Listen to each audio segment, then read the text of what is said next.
The arena was alive with fire. Lights exploded across the stage, the guitars screamed, and thousands of voices filled the air. Ozzy Osbourne stood in the middle of it all, arms stretched wide, soaking in the madness of his people. It was chaos. It was energy. It was rock and roll at its loudest. But then, in the front row, something caught his eye. A young man pressed against the barricade was not singing, not screaming. He was shaking. His body trembled violently. His head dropped forward, and his knees buckled as the crowd around him tried to hold him up. At first, people thought he was just overwhelmed by the music, another fan too excited to handle the moment. But Ozzy saw something different. He stopped moving. His eyes locked on the fan, and in that second, the performance didn't matter. His instincts kicked in. "Stop! Stop the music!" he shouted suddenly, raising his arm. The guitars screeched to silence, the drums halted, and the crowd froze in confusion. Thousands of fans stared at him,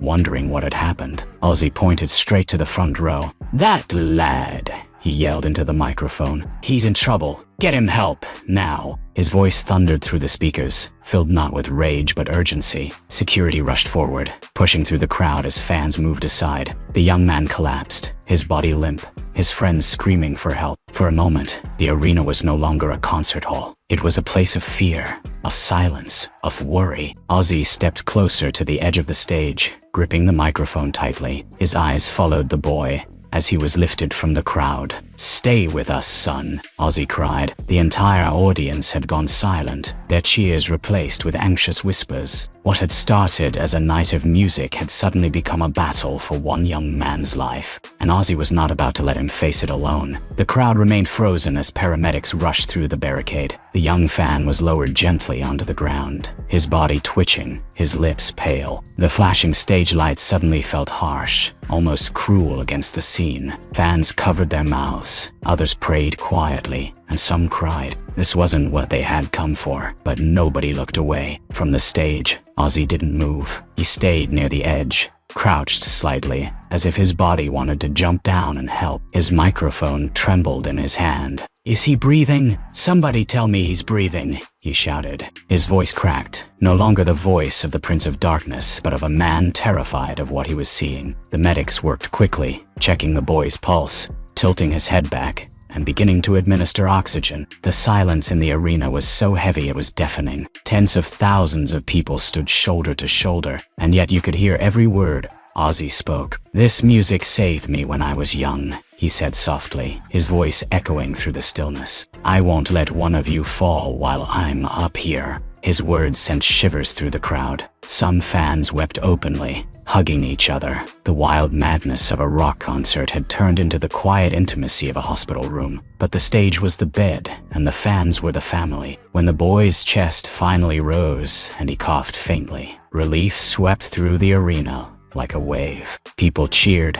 some screamed in joy, others collapsed into tears. Ozzy clapped his hands, pointing at the medics. "You're heroes," he shouted, then turned back to the crowd. But he wasn't finished. His eyes burned with intensity, and everyone knew something unforgettable was about to happen. The boy's faint cough had already lifted the arena into relief, but what happened next turned that relief into pure shock. Instead of stepping back into the safety of the performance, Ozzy put down his microphone and motioned to the security guards. "Bring him up here," he said firmly, pointing at the boy who was still weak in the paramedic's arms. The guards looked stunned. The medics hesitated, but Ozzy's voice thundered again. "He's coming up here with me." The crowd roared. Nobody could believe what they were seeing. The Prince of Darkness, the man who had built a career on wildness and chaos, was demanding that a fragile, trembling fan be brought onto his stage. With the medic's help, the boy was carefully lifted and guided toward the side of the stage. The audience parted like water, cheering him on as though he were a warrior returning from battle. His legs shook, his arms hung weakly, but he was alive,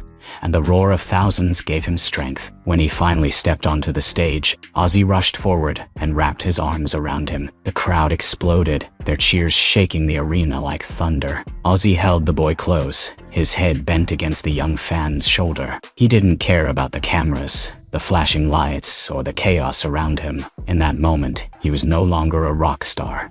He was a man holding on to life itself. He grabbed the microphone again, his arms still around the boy. "This is what it's all about," he shouted, his voice breaking. "Not the fame, not the madness. This, taking care of each other." The arena erupted into chants. Some screamed, "Ozzy! Ozzy!" Others called the boy's name, passed along by his friends in the front row until it echoed across the stadium. The boy, weak but smiling, raised his trembling hand to wave at the crowd. The roar that followed was deafening. Tears ran down faces everywhere. Strangers hugging strangers, united in a moment no one had expected to witness. And Ozzy, eyes wet under the stage lights, knew this night had already become unforgettable. The boy stood beside Ozzy, still weak but holding on, while the crowd's thunderous roar refused to die down. It wasn't a concert anymore. It wasn't even about the music. Something far greater had taken over the arena, something raw, human,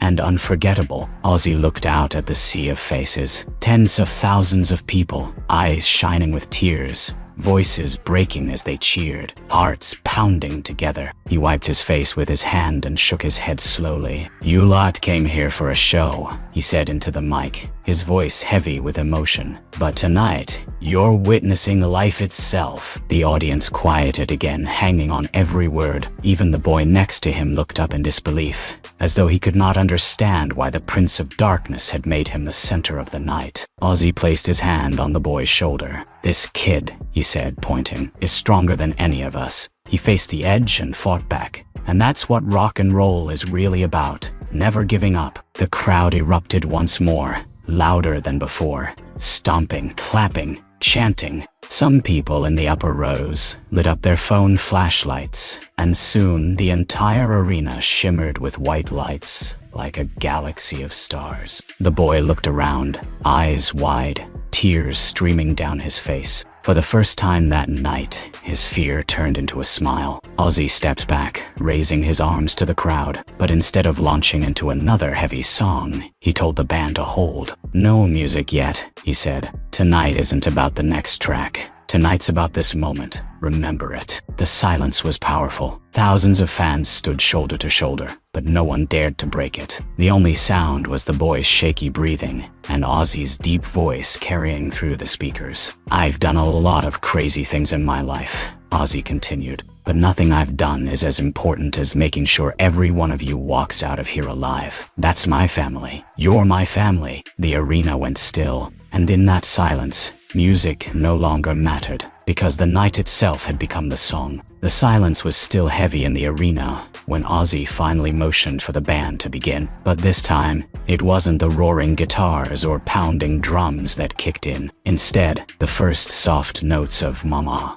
I'm Coming Home" filled the air. A song about love, loss, and finding strength in the darkest moments. The choice stunned the crowd. It wasn't the track anyone expected, but it was the perfect one. As the melody rose, Ozzy kept the boy close by his side. He didn't push him to leave, didn't hand him off to medics again. Instead, he gave him a place in the spotlight, letting him see what it felt like to stand in front of thousands and hear their voices join as one. The crowd began to sing along, louder and louder with each verse. Soon, the arena wasn't just echoing with Ozzy's voice, it was an ocean of voices, lifting the boy higher than he had ever imagined. He clutched Ozzy's hand, swaying gently with the rhythm, his eyes wide with wonder. Tears streamed down faces across the stands. Couples embraced, friends locked arms, strangers held each other. It wasn't just a concert anymore, it was a family gathering of thousands, bound together by one fragile life that had nearly slipped away. When the song ended, Ozzy knelt beside the boy and whispered something in his ear. The boy nodded slowly, wiping his tears, before turning to the crowd and raising his fist in the air. The arena shook with the roar of approval, a wall of sound so powerful it rattled the stage itself. Ozzy leaned into the microphone once more. "You'll remember the music, sure," he said, "but tonight, remember this, kid. Remember that no matter how weak you feel, you're stronger than you know. And when you can't stand on your own, look around, because you're never alone." The crowd answered with thunderous applause, chants of his name mixing with chants for the boy. And in that single unforgettable moment, the night transformed into a legend that no one in the arena would ever forget. The boy was finally guided off stage by the medics, but not before Ozzy hugged him one last time. The crowd erupted in applause as he disappeared into the wings, carried not just by helping hands, but by the love of thousands of strangers who had become his family for one night. Ozzy turned back to the sea of faces, his eyes red, his chest still heaving. He gripped the microphone tightly and paused, letting the silence settle before speaking. "You came here for music," he said softly. "But music is only the bridge. What matters is the connection, the way we lift each other up when life knocks us down." The arena, usually wild with chaos, was hushed and reverent. Every eye was on him. Every ear listened as if he were whispering secrets meant only for them. Ozzy raised his head, his voice breaking but firm. "I've been called the Prince of Darkness my whole life, but tonight I saw light. It wasn't me, it was all of you. It was him. That kid showed us what it means to fight, what it means to survive, and that's more powerful than any song I'll ever sing." The audience roared, a mix of applause and tears, voices blending into something that felt less like noise and more like prayer. People held their phones high, the arena glowing brighter than the stage itself. It looked like a sky full of stars had come down to earth. Ozzy lifted his arms, the music swelling again behind him. "This isn't my stage," he shouted, his voice echoing into the rafters. "This is our stage, and tonight we shared something no one will ever forget." With that, the band crashed into the final chords of the night. Ozzy bowed deeply, his long hair falling forward, his hand pressed against his heart. The crowd screamed his name, but in their voices was something new. Not just the adoration of fans, but the gratitude of people who had been part of a moment larger than themselves. As the lights dimmed and the final echoes faded, one truth remained in every soul who was there. This wasn't just a concert. It was a reminder that even in the loudest chaos, humanity, love, and courage could silence everything else. And Ozzy Osbourne, the man who had seen darkness all his life, had just given thousands of people the brightest night of their own.